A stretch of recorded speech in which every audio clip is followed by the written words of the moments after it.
That's a good sign.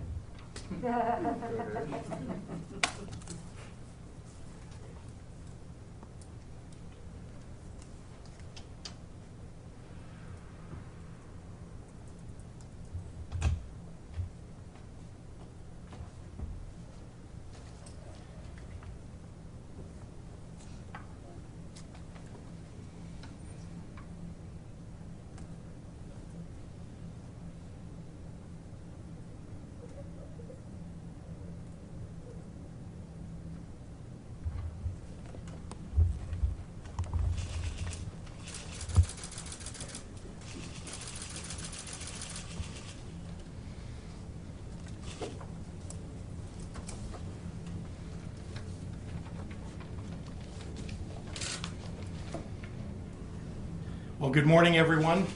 I'm here with our Illinois Department of Public Health Director, Dr. Ngozi Ezike, to address the current status of COVID-19 in Illinois, which, driven by the Delta variant's rapid spread in communities with low vaccination rates, is increasingly causing concern for our hospital capacity in communities across Illinois.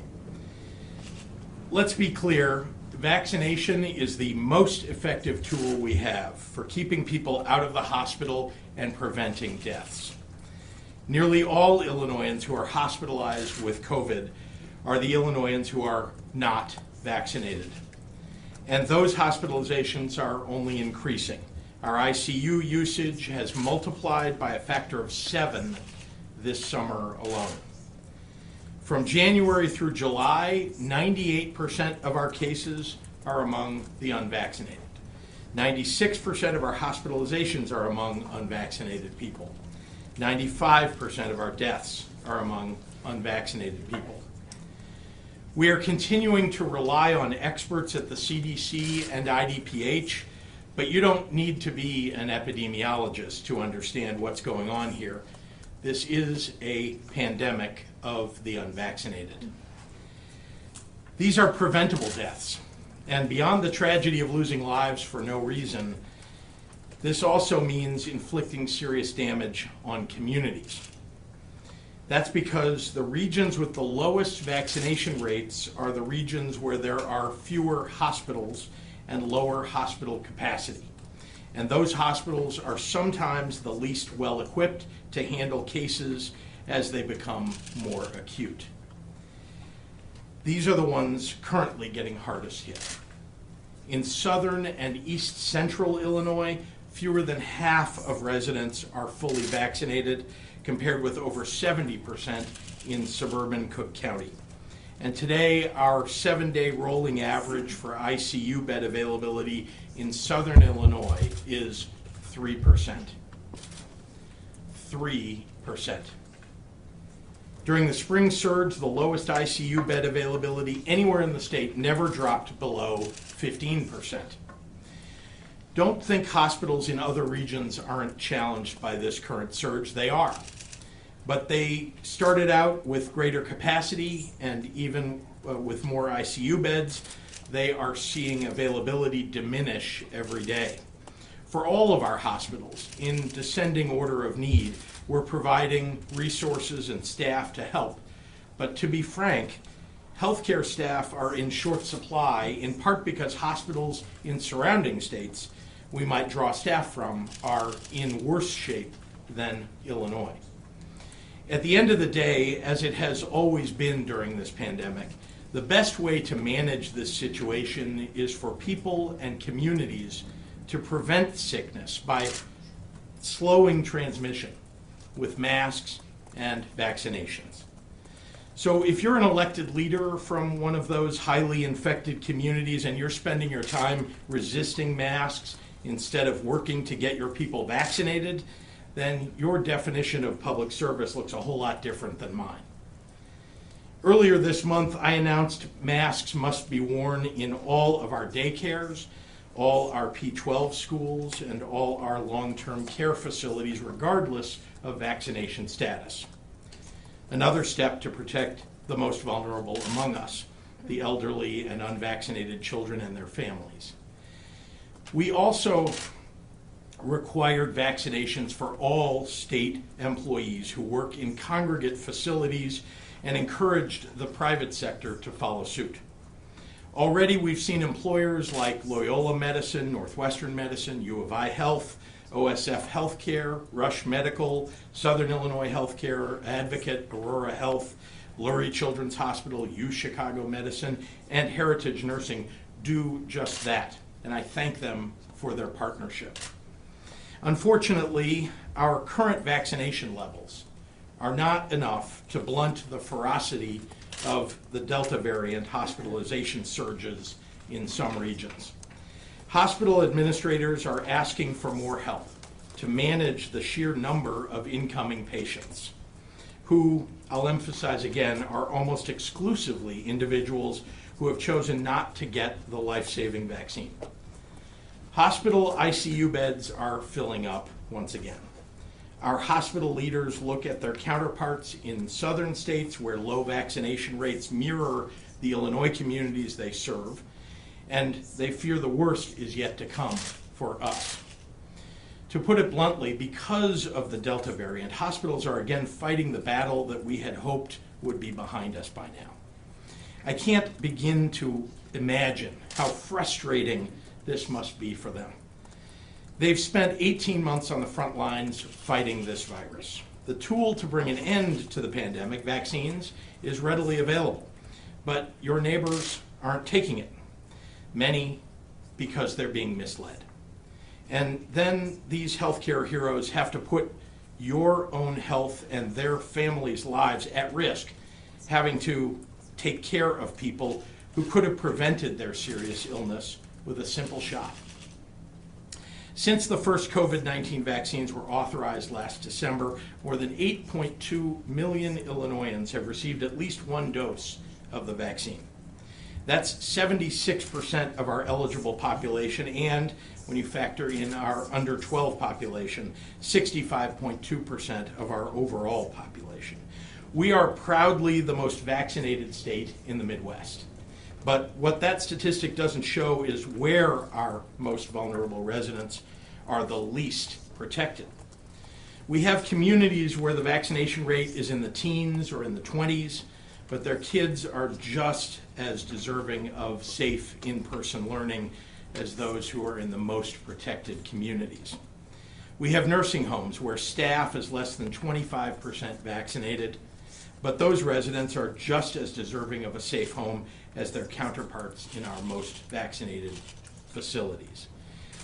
Vaccination remains our strongest tool to protect ourselves and our loved ones, to restore post-pandemic life to our communities, and most crucially, to maintain our healthcare system's ability to care for anyone who walks through their doors that needs help.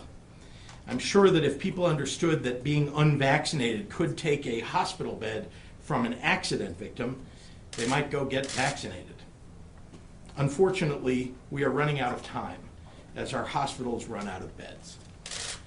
Today, I'm announcing a series of additional vaccine requirements aimed at protecting our most vulnerable residents, unvaccinated children and their families, and the ability of hospital systems to handle this surge. In Illinois, vaccines will be required for all P-12 teachers and staff, all higher education personnel, all higher education students, and healthcare workers in a variety of settings such as hospitals, nursing homes, urgent care facilities, and physicians' offices. Effective September 5th, individuals working in these settings who are unable or unwilling to receive their first dose of vaccine will be required to get tested for COVID-19 at least once a week, and DPH and ISB may require more frequent testing in certain situations, like in an outbreak. The COVID-19 vaccine has been available to the public for many months. And in that time, we've watched many of our most vulnerable individuals do what they can to protect themselves and get vaccinated.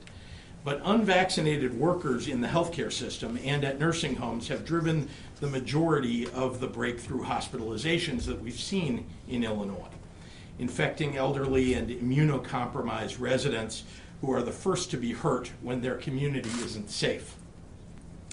Let me say that even more simply. If you're unvaccinated, you're getting the people in your care sick. It's one reason why they'll likely need booster shots, and it's why I'm instituting this vaccine requirement. I hope that more and more Illinoisans on the fence about the vaccine will get vaccinated as soon as possible. Remember, these vaccines are doing what they're designed to do, essentially to eliminate the risk of hospitalization and death. In the meantime, Illinois will join several other states that have reinstituted statewide indoor mask requirements, regardless of vaccination status, effective on Monday. Masks work, period. The quick spread of this disease in Illinois and across the country is holding us all back from the post-pandemic life that we so desperately want to embrace, and it's harming the most vulnerable among us. Hospital staff are becoming overwhelmed and overburdened. People are dying who don't have to die. To be clear, what I am announcing today is a floor. At a minimum, those who work in schools and healthcare settings should be vaccinated or tested, keeping our kids and our most vulnerable safe. For state workers in congregate facilities, we have put in place more stringent requirements to protect our most vulnerable, and I urge the private sector to do the same. A number of employers across the state have already instituted vaccine mandates, and others can and should take this critical health and safety step so that we can finally bring this pandemic to an end. We have a tool in our hands that will save lives. We are at a crossroads. So thank you, and with that, I would like to turn it over to our Director of the Department of Public Health, Dr. Ngozi Ezike. Doctor.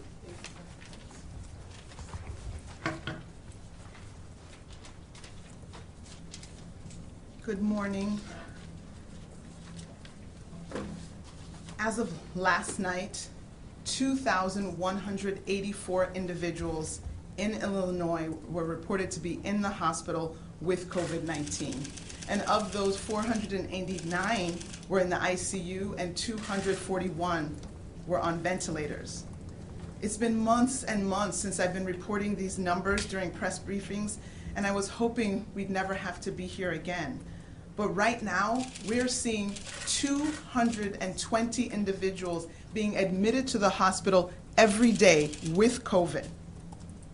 The last time we saw this high a number was in May. Cases reported today are more than 40 times higher than the low that we appreciated earlier this summer. We are facing ICU hospital shortages. The ICU beds have run out, particularly in southern Illinois and parts of central Illinois, where the vaccination rates are the lowest. In Region 5, southern Illinois, the least vaccinated region of the state, there was only one ICU bed available on Tuesday. And that's not just one bed, one ICU bed for a COVID patient.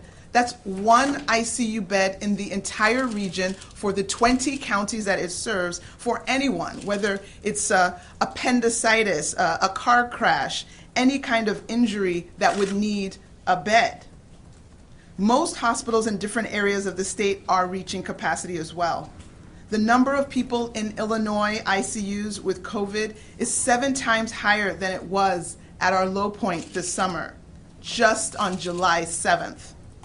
At the rate we're going, Region 5 will not have any ICU beds as soon as tomorrow, and potentially next week for Region 4. Regions 3 and 6 could run out of ICU beds in mid-September if the number of people being admitted to the hospital every day continues at its current rate. Our poor healthcare workers have been in this stressful work environment for a year and a half, and they are tired and somewhat frustrated because we do have the tools that will help keep people out of the hospital. These hospitalizations are preventable, and vaccination is our tool. On Monday, the FDA approved the Pfizer COVID-19 vaccine for everyone 16 years and older. For people who were hesitant because the vaccine had, quote, not yet been approved or was, quote, experimental, that excuse is gone. I urge you now to go and get vaccinated. FDA's full approval of the COVID-19 vaccine after tens of thousands of clinical trial participants and months of real-world data should help reassure everyone who has concerns about getting vaccinated. But let's not forget the other effective tool that we had before we had vaccines, our masks. Wearing a mask continues to be one of the simplest, cheapest ways to reduce the spread of COVID-19. And there is robust scientific evidence that widespread use of masks, including the non-medical masks, do in fact prevent the spread of COVID-19.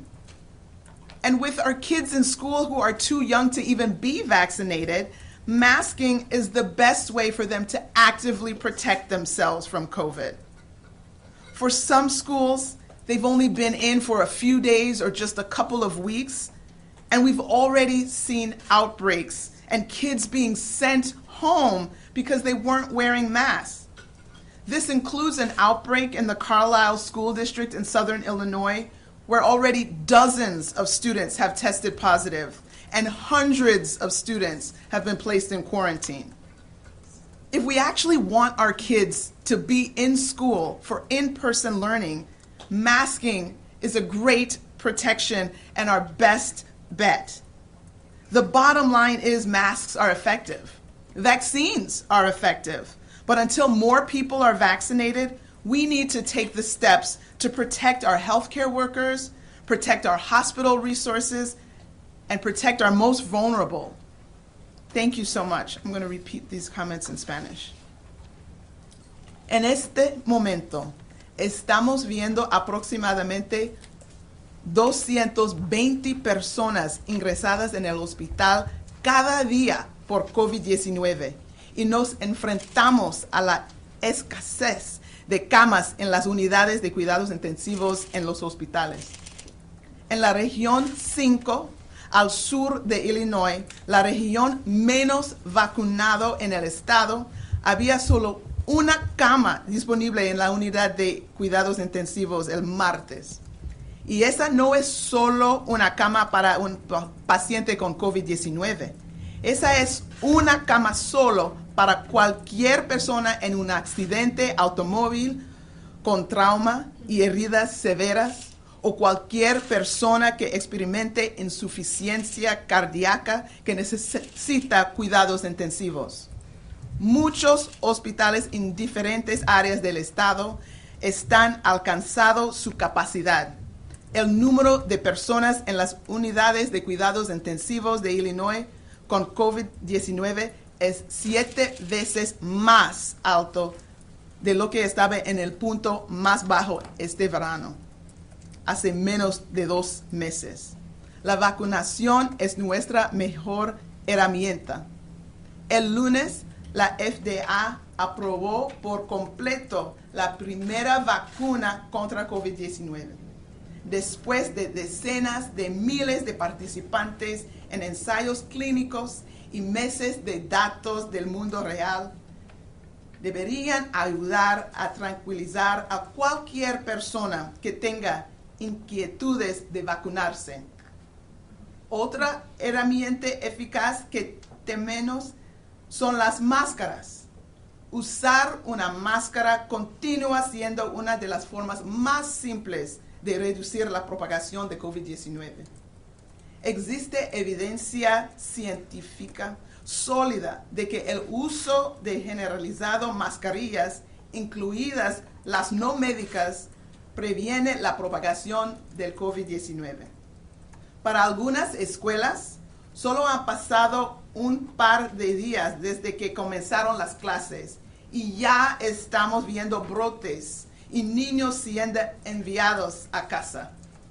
Si queremos que nuestros hijos regresen a la escuela en persona de manera segura, el uso de máscara es la mejor protección. La conclusión es simple. Las mascarillas son efectivas y las vacunas son efectivas. Pero hasta que se vacunen más personas, necesitamos tomar medidas para proteger a nuestros trabajadores de la salud y nuestros recursos hospitalarios de ser abrumados. Gracias para su apoyo. And with that, I will turn it back over to Governor Pritzker for questions. Thank you, Dr. Ezike. Happy to take Governor, what's questions. the light at the end of the tunnel for folks? Like, what is the, do you have solid metrics that you're gonna put forth so people know that at some point they can get out of these mitigations? First and foremost, as you heard, we're looking at the hospitalizations and ICU beds. Until we alleviate the pressure on hospitals, we're going to need to continue to, put the pressure on for people to wear masks and, indoor locations and all the other mitigations that I've talked about today and that we've had in place. So my number one concern is right now keeping our healthcare system available, not just for people who may get COVID, but for people who have other problems that would take them to the hospital. Now, what does the alleviating pressure mean? I mean, does that mean, you've used the 20% of available ICU beds as a metric before. Is that what you're going for? Is that what? That is certainly one of the things that we look at. It's the availability of ICU beds, the availability of hospital beds, and again, making sure that our hospitals have the personnel available to take care of people, because I think you understand as well as others that when we talk about the number of beds that are available, ICUs or other, we're really talking about staffing, because it's not usually the square footage in a hospital that's a problem or the number of rooms. It's truly just to be in a hospital room without staff is to not really be in a hospital. So we need to make sure that that the staffing levels are maintained. We're doing everything we can to make that possible for hospitals. Governor, today, Jim Durkin has given us a note that he's concerned that you did not, again, consult, that you spoke with him last night, but then moments later, you found out this is what you were going to do. So were you really honorable and looking out for his advice when you already had your decision made? I have always been available to the leader for any calls that he wants to make with ideas, and to any other Republican legislator, Democratic legislator. And when the legislature talks to me, I listen. And I have asked for ideas from both sides of the aisle. People, as you recall, early on in COVID-19, in this pandemic, I worked with a Republican legislator to ultimately put in place a mask mandate for the state back on May 1st. And so I continue to listen to try to adjust things and make them work for all parts of our state. He's calling for he wants you to call a special session to bring the legislature in to deal with this and to get their formal input. Will you do that? I'm always open to hearing formal input from the legislature, and I think that he should go do whatever it is that he needs to do. They're a co-equal branch of government. Will They you do should. a special session? Well, Republicans can call hearings, and if they don't, if they want to invite Democrats to it, they should and can. If they don't want to, they can still hold hearings. I'm sure you all will cover them and get ideas. I have asked all along here for any new ideas that anybody has about how to bring down the number of hospitalizations and ICU beds, how to bring down the spread of COVID, and I've listened when people have offered up those ideas. Is there a vaccine mandate for the governor's office, for employees in the governor's office? Everybody in the governor's office has been vaccinated, yes. I guess why not then extend this vaccine mandate to the rest of the state's workers?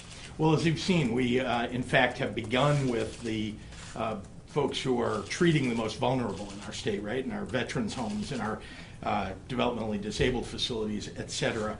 And we're continuing to work with the unions. We have to negotiate that. That happens to be something that is required. And so we're in the process of that, but we've set a deadline of October 4th for that. And there's no doubt that I want to extend this and make sure that more people are getting vaccinated throughout the state, including especially our state employees. Governor, has the lottery been effective? It seems like it was a lot of money, and yet we didn't ever, unless I missed it, I never heard from anybody who said they won the lottery and because of the vaccines. That they went and got vaccinated because of it. Sure. Well, I think you can look at the numbers. The numbers actually, we did quite well as compared to previous weeks. It took a little while to ramp up, but actually our vaccinations did go up, I think, as more people heard about that. But we were doing much more than just having a lottery. At the time, we're lots of messaging on social media, lots of advertising on television. You may have seen some of that. And all of that works together to encourage people to go get vaccinated. And we hope that people will just choose on their own. I mean, today, I encourage everybody, just go get vaccinated. It's very available to you. And we want to make sure that people do it. And I hope that they'll do it voluntarily right now, because they're hearing, as I stand here, as Dr. Ezike stands here, that we have an increasing number of people who are getting the Delta variant, and its transmissibility is very, very worrisome to all of us. Governor, you're very concerned about hospitals, and yet I think studies shown, and we talked about this probably a couple of weeks ago, that maybe only 60% of hospital staff statewide are actually vaccinated. Why not impose a vaccine mandate on all hospital and healthcare workers? Healthcare workers are now being required to get vaccinated or to get tested, yeah. By the state or by their own employers? No, also by the state. Governor, Governor, what's the threshold to withdraw the mask mandates at school? Are you looking at the positivity rate, hospitalizations, death rates? We have to begin to see the curve bend as we have before. So right now, we're not anywhere near close to that. It appears to us like we're going to continue at a linear level, I hope only at a linear level, increasing until some of the effect of mask requirements and vaccine requirements actually will impact the numbers. Governor, since you announced your Restore Illinois plan last spring, it's been on a regional basis. You have the 4 regions and then 11. Why not split this into a regional thing? I mean, look, this is your own data that I've graphed, and almost all of the regions except for Southern Illinois are on a downward trend. Obviously, hospitalizations are a lagging indicator, but why not split it up by regions as you've done before? Well, the first thing I would remind you is that we are in a much different situation this year now than we were last year or even early in the year. We now have vaccines that are widely available to everybody. That's very important to note. Even earlier on in the year when we were essentially limiting the number of people who could get vaccinated because there just wasn't enough vaccine, was a different situation than today. So as I've said before, we're no longer in that situation. This is a new paradigm, a situation in which vaccines are widely available and in which we know that masks and vaccines, particularly together, keep people safe. We'll do one more. Could I ask Dr. Ezike a question? Yeah. Will you start giving us the numbers daily again, or are we going to get them weekly? I mean, I think the answer to that is, whatever would be helpful to signal the appropriate alarm. Sorry, I'm stuck here. Signal the appropriate alarm and make sure that people are educated with what is happening. If that is what is helpful, obviously, it is a resource and time on our already stretched out staff. But we want to make sure that we make the data available to people so that they can make the most informed decisions. I would think you all have that. So it's updated daily on the website, Marianne. Oh, I thought it was weekly. No, I'm it's sorry. updated daily. Yeah, only a Governor, can we ask you Last about capacity question. limits? Did someone who didn't get one? Did someone who didn't get a question have a question? Did you get one yet? Yeah. Okay. Governor, is the state considering to have extra beds available, like in the past where the National Guard was called and there was different areas like McCormick Place with additional beds? Well, like I said earlier, the issue is less one of space now than it is of personnel. And so, and as you know, our National Guard is really made up of Illinoisans already. If they're medical personnel, we'd be taking them out of some other facility in order to deploy them for this, somewhere where they may likely be treating someone with COVID-19 or maintaining our hospital availability. So the answer is no. We don't currently have a plan to build out more space or to put more beds in somewhere. Our biggest concern is staffing.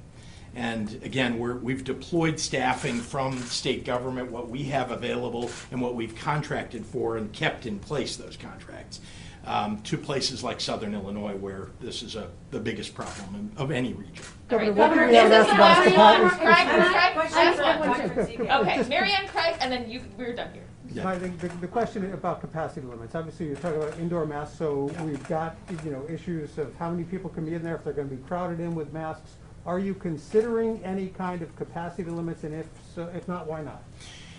Well, as I've said, there's obviously a menu of things you've seen us deploy over the course of the last year and a half. That's not something that we're currently looking at. I wouldn't hope or anticipate that we would go back to something like that.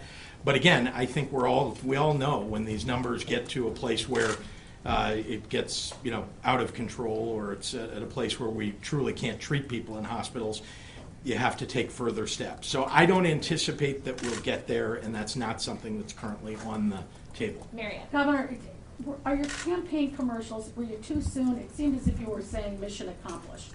Oh, no, that's not the case. I'll just say, number one, I think one of the messages here has been that the people of Illinois actually have done most of the work here to keep people safe. It's they who are wearing masks. It is they who are getting vaccinated.